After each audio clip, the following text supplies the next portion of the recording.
Welcome to our channel. Today we how to update your SQL Server database compatibility level, detailed guide step by step clearly.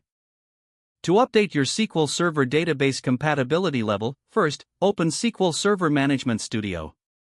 Connect to your SQL Server instance by entering the server name and authentication details. Once connected, locate the Object Explorer window on the left side of the screen. In the Object Explorer, expand the server instance to see the list of databases. Right-click on the database you want to update and select Properties. In the Database Properties window, find the Options tab on the left side. Scroll down to the Compatibility Level section. Click the drop-down menu next to Compatibility Level to see the available options. Select the appropriate compatibility level based on your requirements. Once your selection is made, click OK to apply the changes. To verify the update, you can run a simple SQL query. Open a new query window by clicking New Query in the toolbar. In the New Query window, type the following query, select name, compatibility_level from sys.databases where name equals your database name, replace your database name with the actual name of your database.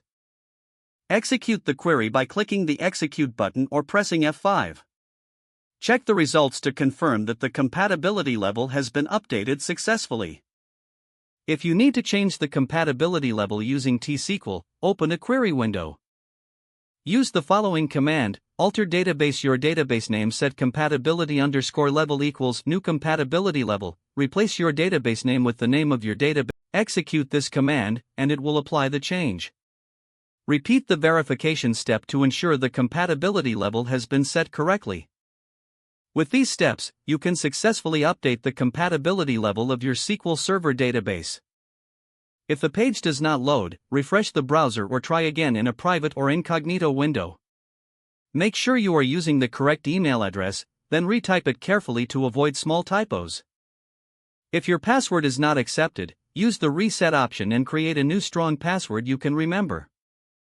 Check your spam folder for verification or security emails, then complete any requested confirmation steps. Enable two-factor authentication if available to improve account security and reduce unauthorized access risk. After signing in, review your profile details so your contact information and settings are accurate and current. If you see an error message, note it down and try again after restarting your device and internet connection.